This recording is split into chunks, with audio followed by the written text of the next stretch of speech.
Bom dia, pessoal, tudo bem? Sejam todos bem-vindos ao nosso webinar de hoje. Hoje, a gente coincidindo a Feira SP Arte, né, que estava agora comentando, todos nós queríamos comentar sobre um tema que, infelizmente, a gente nunca fala, que é a relação entre a arte e a empresa, e o mundo corporativo. Tá? Geralmente todo mundo pensa que a arte é para casa e às vezes nunca pensamos nessa conexão entre a arte e o escritório. Tá? Para falarmos sobre este tema, a gente convidou a Cris Paola, que todos conhecem. Bom dia, Cris, bem-vinda. É arquiteta, decoradora com uma longa experiência, inclusive especialista em decoração e em arquitetura de escritório, tá? E convidamos também a uma artista que tem obras aqui do meu lado, que é uma nova artista da Godet. Eu sou o diretor artístico da Godet Galeria e ela é uma artista que está começando a trabalhar com a gente. Ela é Camila Bologna. Olá, bom dia. Bom dia. Prazer estar aqui. Obrigado. Obrigado, Camila. Acho que... Só um minuto, pessoal, parece que deu um pequeno problema Perdeu aqui. aí um momento aí a conexão.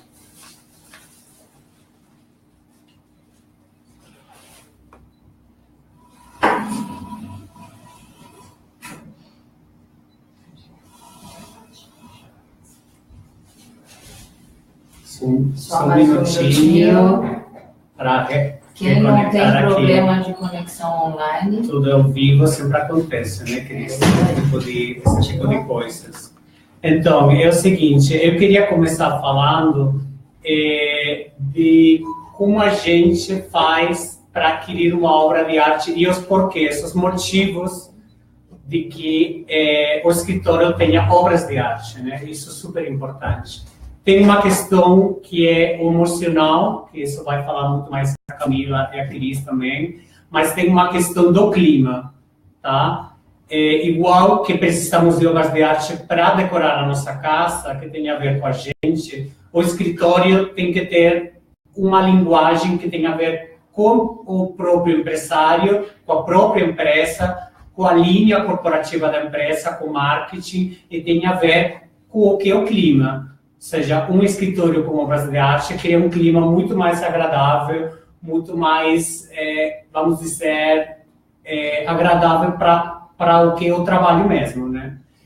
Eu queria também fazer uma relação também com o investimento, claro, porque eu sou a pessoa que vende obras de arte, sempre pensa nas questões do investimento econômico.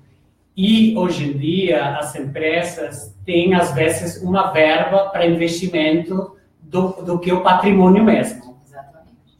Tá? Então, isso é muito importante, especialmente as grandes empresas, os bancos, grandes empresas, corporações têm uma verba para investir em obras de arte. Tá? Isso é um investimento e um patrimônio que está totalmente regulado, legalizado nas leis e forma parte do que é o patrimônio mesmo. Por exemplo, o Santander, quando chegou aqui, ele comprou o Banco Real. Quando comprou o Banco Real, ele comprou as obras, o patrimônio, o acervo do Banco Real. Inclusive, Carlos, eu queria lembrar que isso entra no corporativo, isso entra no ativo fixo. Uhum. E a obra de arte, ela é catalogada e ela tem valor mesmo dentro da empresa. Ela realmente é um investimento e ela se deprecia como móvel. Então, ela não perde valor. Às vezes ela ganha. A gente tem obras de arte que vão acrescentando valor. Né? Geralmente, quando as empresas, escritórios de advogados, eles compram obras de arte, eles às vezes compram gravuras, compram séries, pelo preço e para ter uma uniformidade, para ter tudo uma coisa um pouco mais uniforme, uma decoração um pouco mais uniforme, né? Mas a gente vai falar um pouco aqui de como é que a gente entende a obra de arte numa empresa e quando você passar, eu vou falar um pouco disso, porque o escritório de advocacia, vamos combinar, ele é um pouco diferente, fora da curva do que as outras empresas, ele é uma coisa específica, né? A própria decoração do escritório corporativo é completamente diferente da ambientação de outras empresas, né? Temos vamos dizer assim, uma empresa mais séria, uma empresa que tem que demonstrar esse profissionalismo. Então aí talvez a obra de arte ela entre como uma coisa mais séria também, mais rígida, né? A gente vai falar um pouco disso. A obra de arte tem que ter uma linguagem em conexão com o proprietário, com o empresário mesmo. Tá? Então tem que ter um vínculo muito forte com o que é a empresa e também eu acho importante com a linha de marketing da empresa. Na verdade, eu queria falar então um pouco do espaço corporativo. Não importa a filosofia ou a imagem que a empresa quer passar. O que importa é que ela vai se estruturar de acordo com as suas necessidades, seja o cliente dela um cara que participa mais da empresa, seja o cliente dela um cara que talvez nem venha tanto à empresa, mas ela como empresa vai se estruturar nas suas áreas e vai diferenciar a arte dentro dessas áreas também. Então, um dos lugares que a gente, como arquiteto, como profissional, que a gente valoriza muito a obra de arte, é numa recepção que recebe o cliente e é numa sala de reunião. Esses seriam os dois pontos principais que toda empresa, todo corporativo deveria trabalhar uma obra de arte. Porque eu tenho a filosofia da empresa, eu tenho a cultura da empresa e eu trago a obra de arte como um agregado. A obra de arte é, como eu falei, e eu sempre falo, né, é emoção. Então, ela em nenhum momento ela vai contra a filosofia da empresa, ao contrário, ela mostra que o empreendedor ele é criativo, mostra que o empreendedor é um cara que tem uma visão maior de mundo, de cultura, porque a arte é cultura, né, gente? A gente tem que lembrar disso. Então, no momento em que eu estruturo um layout, vamos combinar aqui, pelo amor de Deus, combinar quadro com um armário, não existe.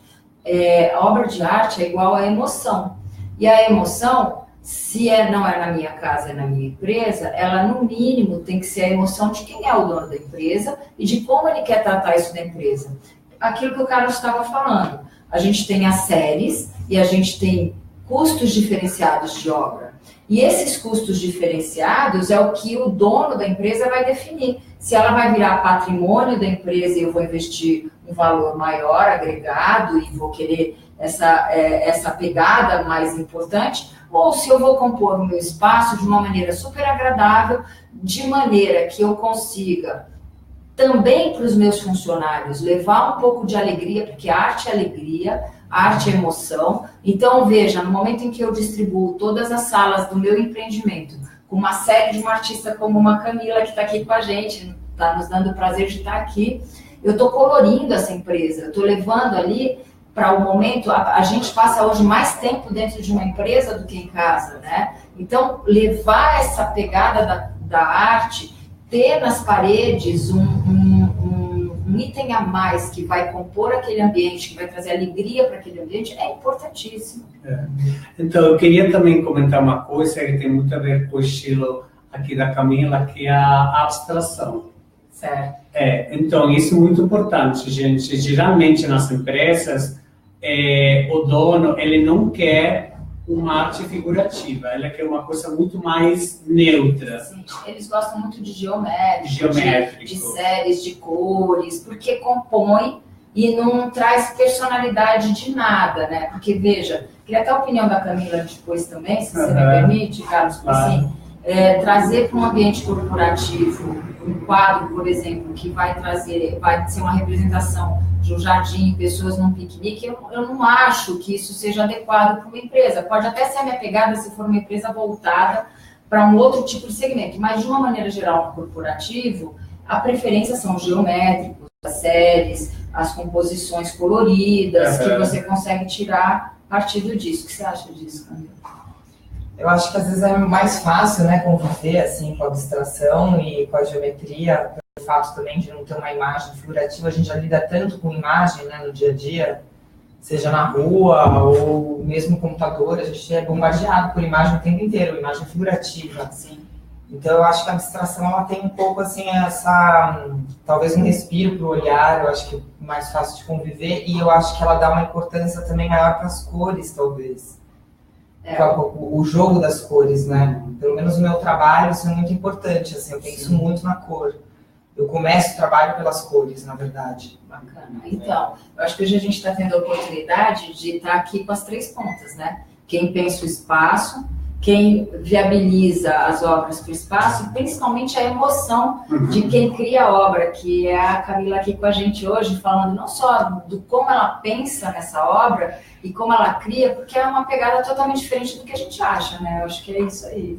Eu acho até interessante, assim, que você veio, né, com essa afirmação da emoção do artista, e para mim, eu acho que a emoção acaba sendo um reflexo relacionado realmente às cores. Então, assim, as cores que eu escolho ali naquele período, ali naquele momento, é muito ligado à emoção do que eu estou vivendo naquele momento, sabe? Então, assim, se eu estou mais para fora, se eu estou vermelho, cores quentes, ou se de repente eu estou mais introspectiva e estou num momento mais calmo, aí eu começo a entrar em umas paletas de azul e verde e um pouco mais... E você sabe, Camila, que isso tem tudo a ver com a interpretação das cores. As cores, elas são realmente o reflexo das nossas emoções. Isso que você falou é extremamente técnico e correto.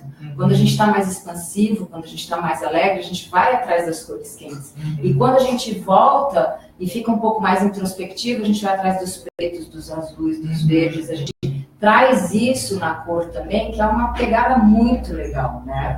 A cor tem um peso muito importante, assim, no meu trabalho. E eu acho que a maioria dos trabalhos de abstração e geometria, assim, no final, eu acho que o primeiro impacto que se dá é, além do gesto, do movimento, né, da repetição, do ritmo que tem naquela obra. Eu acho que você falou a palavra que eu penso sempre quando eu vou escolher uma obra e uma série. Qual é o ritmo que isso está dando em toda essa conjunto de obras? Isso é bacana. Para mim é exatamente isso. Assim, abstração e geometria é ritmo e coloração. Que aí você também tem o ritmo do artista, né? E o seu momento de emoção, que foi o que você falou aqui, que para mim foi o mais legal de ouvir. É emoção. Então, a gente trouxe aqui de 4 artistas, uma delas a Camila. A gente trouxe também, atrás minha, tem uma gravura do Heraldo, geométrico totalmente, uma série de 3. E temos sobra também do Bruno. O Bruno é esse artista daqui, essas 3 daqui, tá? Então, vocês veem tipo uma série, né? Dá para ver que tipo uma série. Ele utiliza a mesma forma de diferentes tipos, né? Jeitos. Aqui o Heraldo, que acabei de falar, e o Pedro Penteado. O Pedro Penteado usa muito a colagem, tá? Usa muito a colagem, totalmente abstrato. Tá? E este também, o Pedro, que ele reutiliza materiais que ele acha na rua. Ele é um artista que mora lá na Itália, é um artista que está sofrendo agora vamos dizer, uma influência da arte italiana, está agora pesquisando novas técnicas, formas, mas ele é muito da abstração, da cor e de reutilizar esses materiais. Vamos mostrar a Camila, né? E agora a Camila, que é a nossa nova artista da Godeira. Isso aí. Camila. Eu acho bonito no seu trabalho, Camila, a composição das formas geométricas com isso que você falou da sua emoção, da cor. A gente consegue sentir essa emoção quando a gente vê o seu trabalho. Isso é muito legal. E eu acho que, assim, como vocês trouxeram, a maioria dos trabalhos são abstratos geométricos, a gente realmente consegue ver, né, o ritmo e a presença da cor, realmente, como a gente tinha falado. E a interpretação, eu queria lembrar aqui a interpretação. Veja, você tem um tipo de emoção. Quando a gente vem aqui para o Bruno, é um outro tipo de relação com a geometria e com a cor, né? Então, já a obra de arte com colagem é uma outra forma de interpretação também da geometria e da cor, que trabalha bastante o branco de fundo, muito legal. E hoje, né, gente, sustentável, uma obra de arte que o artista vai atrás de restos de coisas que largam e jogam fora para construir a sua arte.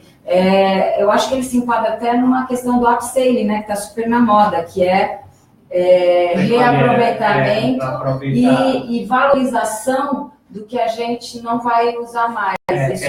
Usa muito lonas, ele usa muito esses móveis que o povo joga fora na rua e ele leva e ele interpreta, ele faz uma interpretação e ele em cima dessa peça, né? Então é interessante como tem 4 visões diferentes para decorar o escritório, né? Um ambiente de trabalho, né? E o mais importante lembrar é que existe um estudo de que a parede sem nenhuma obra de arte, sem nenhuma informação, ela gera nas pessoas uma certa angústia, né? Ela gera depressão.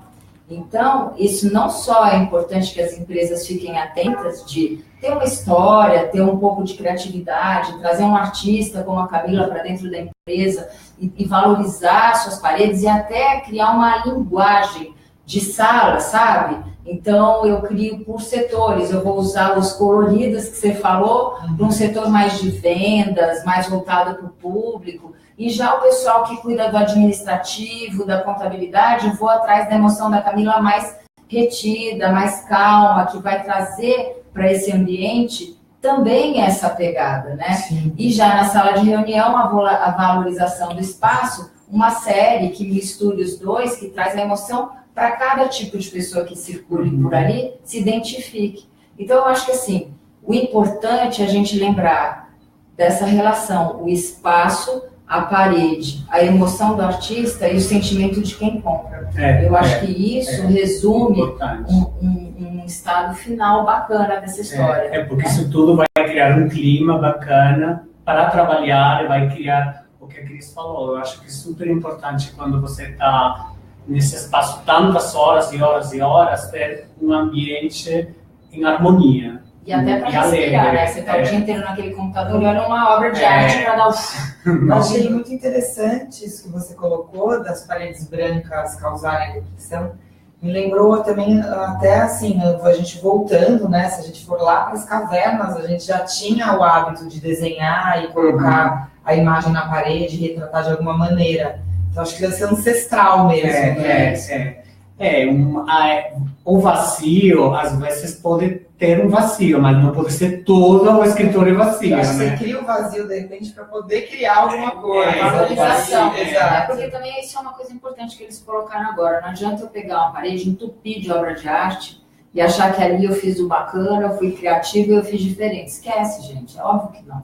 Tem que ter uma lógica, tem que ter uma ordem, tem que fazer de uma maneira harmônica, tem que ser uma composição, uma complementação, e não o cérebro da gente age de uma maneira que, assim, quando você tem muita informação, como a gente tem que filtrar tudo pelos olhos, e são os nossos olhos que decidem o que a gente vê, nosso cérebro só completa, quando ele tem muita informação, ele se protege, então ele deleta.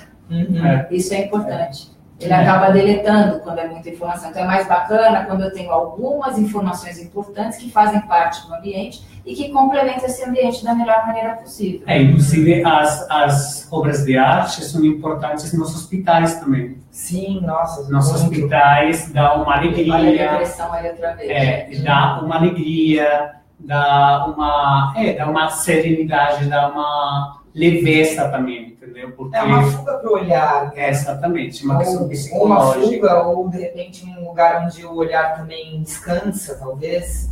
Ou até no momento de que você está numa situação dessa, um momento que você se remete ao que você está fazendo aqui e acredita, e inclusive dizem que estimula a pessoa a melhorar, né? Quando você tem um ambiente muito adequado, com obra de arte, com cor, você faz com que ela queira viver, né? A Godet acredita muito nisso, de que a arte faz bem para a saúde mesmo, para uma questão mental, uma questão física também.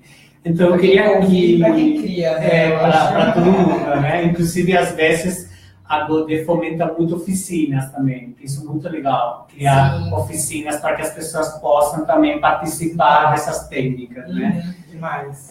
Eu queria que a Cris falasse dessas dicas, como experta, como profissional, que você, as dicas desses tipos de escritório, Então, eu acho importante isso que a gente falou. Tem que saber qual é. A gente começou o nosso papo, você estava falando de um escritório de advocacia que costuma investir um pouco mais em arte, mas em artes mais, vamos dizer assim, com valores maiores, né?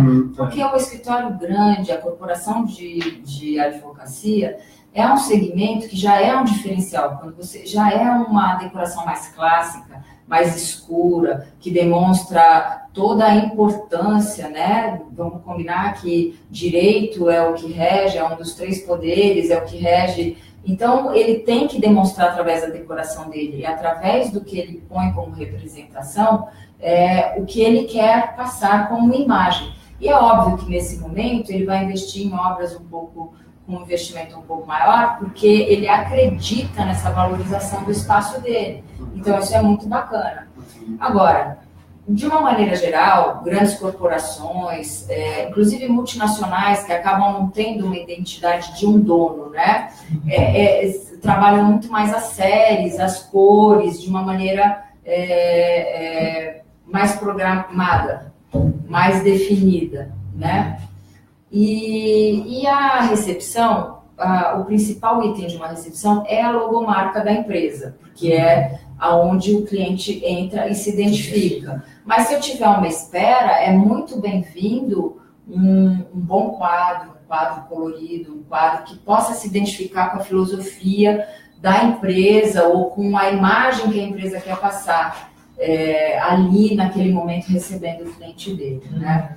E, bom, acho que é isso, acho que é caso a caso, mas existe muito espaço. Eu não faço um projeto corporativo sem incluir a arte no meu projeto. Eu sempre apresento para o cliente várias opções para que ele veja qual ele prefere e que ele inclua isso também dentro do projeto. Né? Eu queria que a Camila encerrasse um pouco falando da técnica destas gravuras, que é uma técnica especial que ela desenvolveu em uma residência em Lisboa. Acho interessante ela falar desse processo dela. Então, é boa essa pergunta, porque eu acho que no meu trabalho a técnica, ela influencia muito. Eu tenho uma pesquisa muito grande com superfície, então eu pesquiso diversas superfícies diferentes, e a pesquisa com a superfície acarretou também numa pesquisa de impressão. Então, eu tenho essa proposta de conhecer várias gráficas diferentes, que tem várias técnicas, e nesse caso eu fiz uma residência no final do ano agora, e eu fui para Lisboa, e a minha proposta era transitar em diversas superfícies diferentes, então eu levei azulejo, tecido, papel fotográfico, acrílico, metacrilato. E aí eu conheci uma gráfica já aqui no Brasil, comecei o contato com eles, que eu tenho uma pesquisa com risografia. A risografia é uma técnica que ressurgiu, é uma grande impressora que ela imprime colorido. Então ela não faz só o PB, ela também faz as cores coloridas. Você tem as cores fluas, que são incríveis, e sempre trabalha com a somatória de cores. Então, por exemplo, de 2 cores você pode somar e fazer uma terceira cor, uma quarta cor. Então, a técnica também é importante, porque a partir do momento que eu entendo o processo, eu consigo ampliar a minha forma de pensar. E aí eu consigo, através de 2 cores, criar 3, criar 4, ou criar uma infinidade de gamas de cores através de composição mesmo e sobreposição de forma. Maravilha. Então, eu acho que essa pesquisa, assim, ela veio complementando essa ideia do trabalho, e de pensar realmente na própria técnica, de como eu podia melhorar a técnica, de como eu podia realmente aproveitar ela. Se eu fosse fazer isso, de repente, com uma serigrafia, seria diferente do que eu estou fazendo com uma risografia. Então, a maneira que eu penso o processo vai influenciar totalmente na obra que eu estou criando. E eu acho que isso é bem importante que você colocou, Camila, porque as pessoas às vezes classificam as obras pelo preço. E ela não entende todo o trabalho que existe por trás da obra de arte. E é isso que a gente quis propor, o Carlos, principalmente nesse webinar, foi trazer a mão de obra e o trabalho, a criação, sabe? Existem custos envolvidos, existem horas pensadas, existem negócios que você tem que estar avaliando para poder criar a sua série e que depois resulta num valor final de custo do seu trabalho e que é isso que o comprador tem que compreender. Que não às vezes as pessoas olham e dizem, não, a senhora pegou um pincel, deu uma pincelada e resolveu. Não é assim, né? Então, você tem uma coisa em comum destes 4 artistas, é que são 4 artistas que eles continuamente estão se renovando, estão pesquisando o que ela falou, todos os 4.